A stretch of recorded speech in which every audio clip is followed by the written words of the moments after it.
Hello, welcome to the much anticipated Shogun rant. Um, so I did watch. So yeah, while I was sick, I watched the new one about a month ago now. Yeah, I kept trying to sit down for this rant, and I kept getting interrupted, and then not really feeling like making it at that moment. So here we are, at long last. Um, but yeah, so it Shogun is this book published in 1975, I believe. One of those. Um, yeah, 1975 by James Clavell. He wrote several books in Japanese series. I had some issues. So I'm gonna talk about the book mostly. I did find another video where they have a link to the historical issues, like from Japanese history. I haven't read that yet. It's like an ebook. I haven't read that yet. I will link that specific video. I also have like a little Shogun playlist that will be included. So if you want to watch videos about the historical people who inspired the characters, you won't have to search those out. They will be in my playlist. Um, cause yeah, a lot of them are based off historical characters, but like the names have changed to protect the innocent, kind of thing. Um, my issues were with mostly with the English history because so if you haven't read it or watched any of the things, it's about this guy whose name is Blackthorn, um, and he's a pilot, basically a navigator, for this ship that is currently circumnavigating the globe around the year 1600, and they end up in Japan. Okay? Um, where Blackthorn is hard for the Japanese to pronounce, so they call him Anjin or Anjin-san, which the Anjin just means pilot, so it's his job title. Um, so the book kind of goes back and forth, calling him those names. The book does feel very much like it was written in the 70s and by a man. Um, there just the way he writes about women, it's like that's not really how we work at all. But okay, it's well written, but oof. The other thing is, like I said, my issue is with English history because I am a little bit of a history nerd. So, like, this is just what rang out to me as I was reading it. I'm sure there's more issues than I'm even noticing.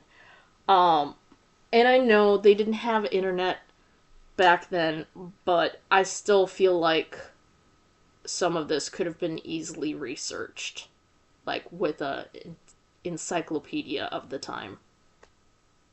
Um, but anyways, and then some are just kind of, I don't know, logic errors, I think. All right. So I took notes while I read. Um, at one point they're on a ship and it's kind of getting stormy and it seems like Mariko, his uh, love interest, like she is gonna go overboard. And in the book, it says he began looking for a life jacket. Life jackets were invented in the mid 1800s. Once again, this book takes place in the 1600s. It's like, bruh. Um, I had an issue with how much he was commenting about their height, because he's like, oh my gosh, she's the most itty bitty thing I've ever seen, Mariko. And then he's like, she's about 5 foot. My issue is that would have been above average height for Japan at the time. Like, the average height of Japanese samurai was only 5'2". He's also, historically, back to Europe, people weren't as tall then as they are now. I did find some history books that said, like, there was a little bit of upkick in height around the 1600s, but not as much as the present day. So him being 6'2", and him mentioning his wife, also, he has a wife back in England. My other issues. His wife back in England, she is 5'7". 5'7" would be tall now. It's taller than average. Not, to the point we'd be taken aback, but taller than average. It would be freakishly tall for 1600. Just saying. Queen Elizabeth I was only about 5 foot, and nobody ever made any comment about how itty bitty she was, so. Like, I know, it's little things, but I find it irritating and distracting. It takes me out of the story where I'm like, buddy. Then I would say this one's more of a logic thing, like, that the author didn't think it through, really. Needless accents. So, most of the book would be people talking in Portuguese. We read it as English, because it's like internal dialogue or whatever. Universal mental translator. But they would be speaking in Portuguese, in Japanese, in Latin, right? English, technically, is spoken very little in this book. It's mostly when Blackthorn is talking to himself. Anyways, there's one moment on page 814, where Rodriguez, who is Portuguese, and his Japanese wife are talking in Portuguese. He only knows a little bit of Japanese, so. And she's having trouble saying, "Are you leaving?" Which, I will not say that here. It has it being, like, very stereotypical Japanese accent when speaking English. But she should be speaking Portuguese. And all the letters that she's having trouble saying in English aren't in that phrase in Portuguese. I did look it up. It would be something like "Voce sai tau cedeu" in Portuguese. Are you leaving? Unless you know Portuguese, comment below how terrible my pronunciation was and what I really said there. My other issue is him kind of acting like he's on this moral high horse a lot of the time concerning slavery and serfdom. Like, it's just never been heard of, does not exist in the Western world. Which, I did look it up. Serfdom was only abolished in what would have been his lifetime. The fictional character. It would have been when he was about 10 years old. Queen Elizabeth I made a proclamation that freed the serfs. It was a big thing. It's not just something you would forget that happened. And not something that you could go to another country 20 years later and be like, what? You have those here? Yeah. Things like that where I'm like, how do you write this character? It would make more sense if he was a time traveler, ultimately, to be like, oh my gosh, slavery, serfdom, what? And of course, they still had slavery in England. Obviously, they had it in the Americas. Um, but yeah, it's like, buddy. Um, and also, a lot of the ways he talks about women, I feel, is like, what, buddy, what rock were you living under? They did that exact same thing that you were acting like is the worst thing over here in Japan. They were doing it right back in England. Um, I will say the new miniseries did make a brief mention of that, just as like they acknowledged it at least, and Blackthorn was a little bit cooler. He was just like, yeah, we're kind of shitty too. And I was like, okay, respect on that one scene. We'll get to the miniseries in a minute.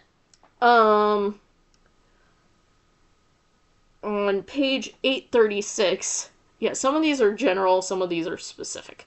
Page 836, there's a scene as him and Mariko and a bunch of other people are like riding through the countryside, and they are they come across people who are spreading human waste on the rice fields to use as fertilizer. And again, this would make more sense if he was a time traveler, because there was a job in England at the time called gong farmers. Gong was just another word for poop. People would basically empty out latrines, load it onto wheelbarrows, take it out to the countryside, and sell it for fertilizer. It wasn't just... And he's just like, oh my gosh, that's so gross. It's like, they did this there. What are you doing? What are you talking about? Okay. And then finally, about the book. It's more just kind of a structural complaint. I think, during the last chapter, it just kind of keeps switching. Like, I genuinely feel like the author might have been like, holy shit, this is 1,200 pages. I need to stop. So, spoilers, Blackthorn's ship, gets burned, and he's, like, trying to figure out who it is, and then we're, like, hearing Toranaga's inner dialogue, and he was like, yeah, I bet you do think it was the Christians. It could totally be the Christians, but it wasn't. It could totally be that person, but it wasn't. It could totally be me. It was me. And it was just like, why did we go through this whole chapter? This whole freaking 20-page ass chapter being like, it was them. No, it was them. It was them paid by her. No, it was me. It's like, fucking why? Why are you like this, James Clavell? Why? Also, the whole book is kind of building up to this big battle, right? Where Toranaga claims the shogunate. Hence the name, Shogun. Okay, also, why are we calling it Shogun when Toranaga is not the main character? This would be going to a movie about, entitled King Richard, and then it's only like Robin Hood. It's like, what, why didn't you call it Robin Hood then? Why didn't you call this Blackthorn? Or Anjin? No, Shogun. Anyways, the whole book is freaking leading up to this battle, right? Also, the whole book, Anjin Blackthorn, is talking about like how much he wants to go home and hopes to do that someday. And then the book just stops. It just... I need to show it to you. It just has this 2-paragraph postscript that's like, and then the next year, there was a big battle. A couple of those people died. A couple of these people died. And Toranaga became Shogun. The end! No word about whatever the fuck happens to Anjin. Did he get his boat rebuilt? Did he go home? Did he give up and just stay in Japan? No idea. The only thing that would give you an idea is this was inspired by a real person. A real British guy whose name was Adams. It'll be in the videos that I have linked. Yeah, it was inspired by this real guy who was on a boat, ended up from England, ended up in Japan, became a samurai to a powerful lord, and yeah, he just stayed there. He got kids. He did send letters and monies home to England to his wife, but he never saw any of them again. He died in Japan. But you would not know that from just reading this book. Because it just ends. After all that, it just like, nope, I'm done. Okay. Hydrate.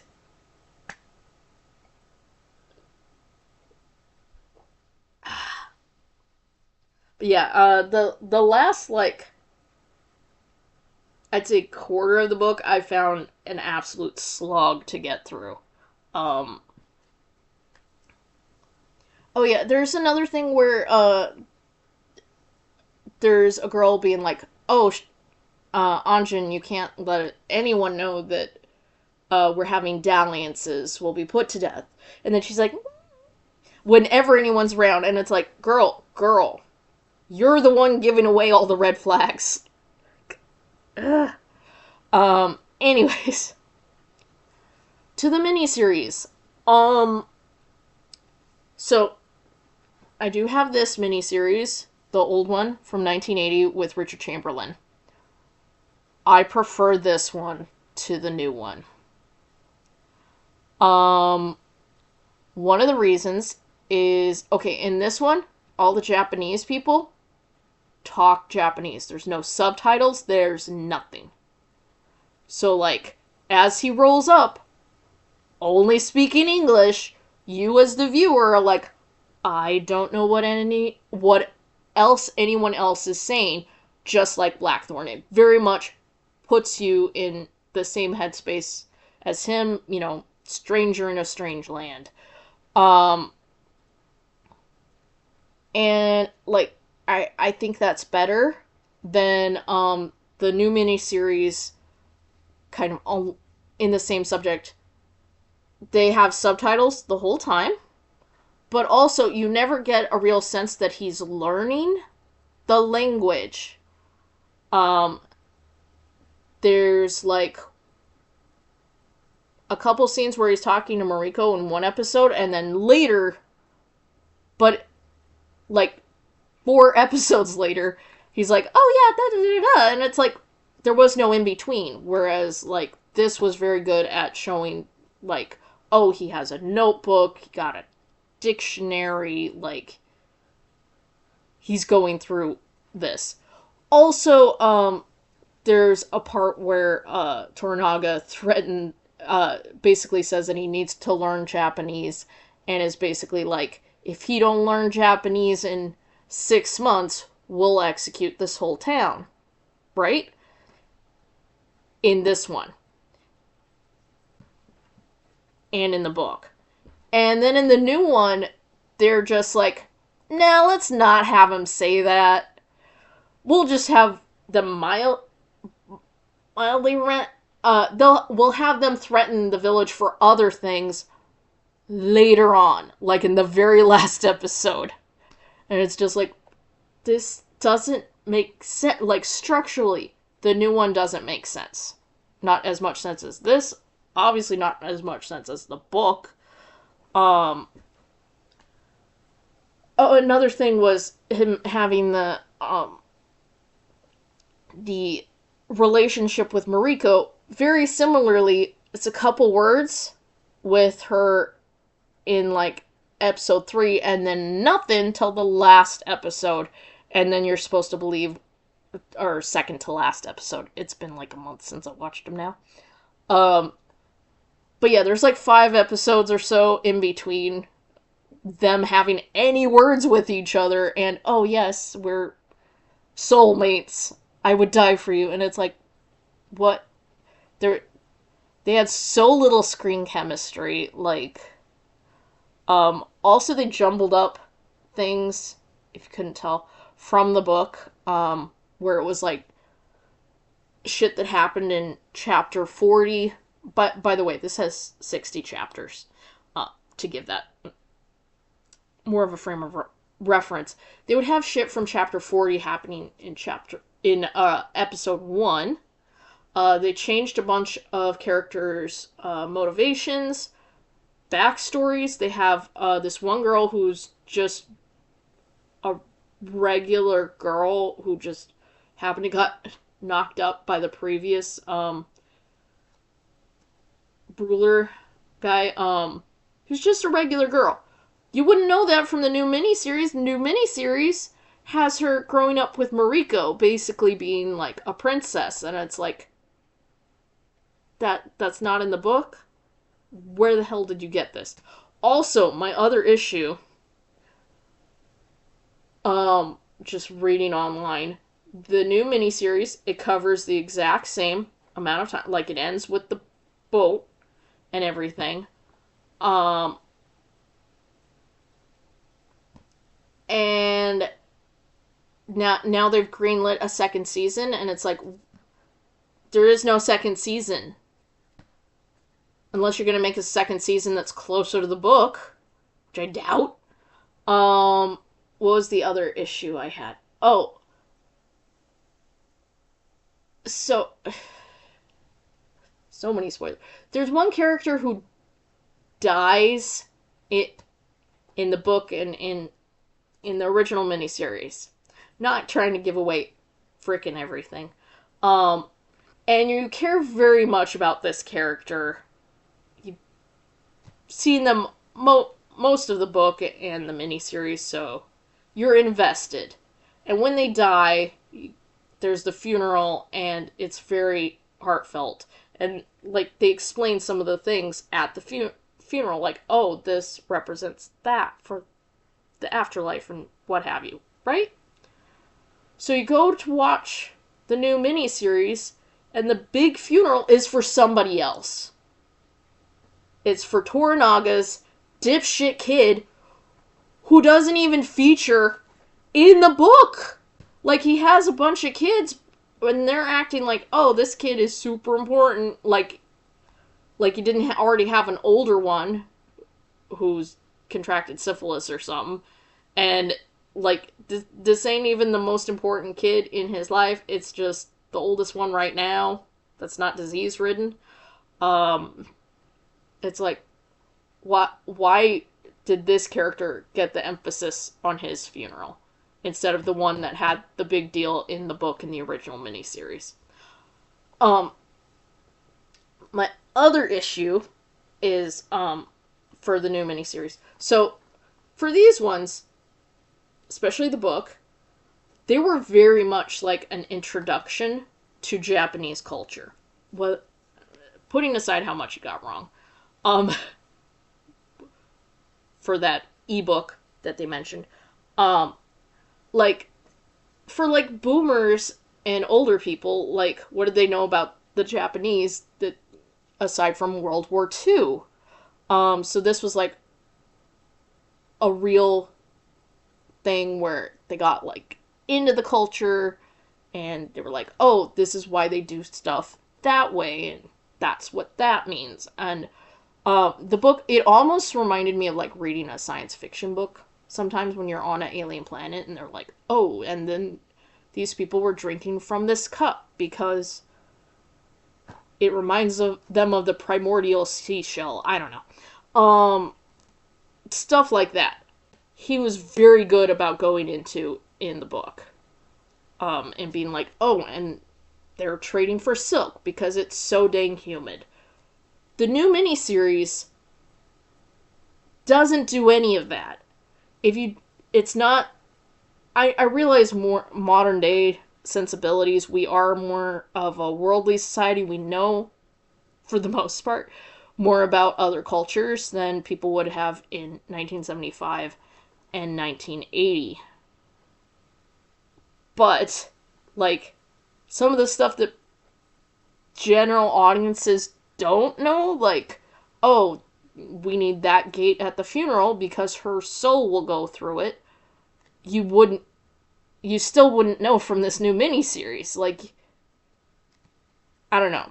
I did not like it one bit. This book I had issues with. I'm not gonna lie. It is flawed, but it is a flawed masterpiece. I will give it that. This, also, while reading it, I 100% imagined not Akira Kurosawa, what's his name? Toshiro Mifune. That guy on the back. I imagine him as Toranaga. He's just too perfect.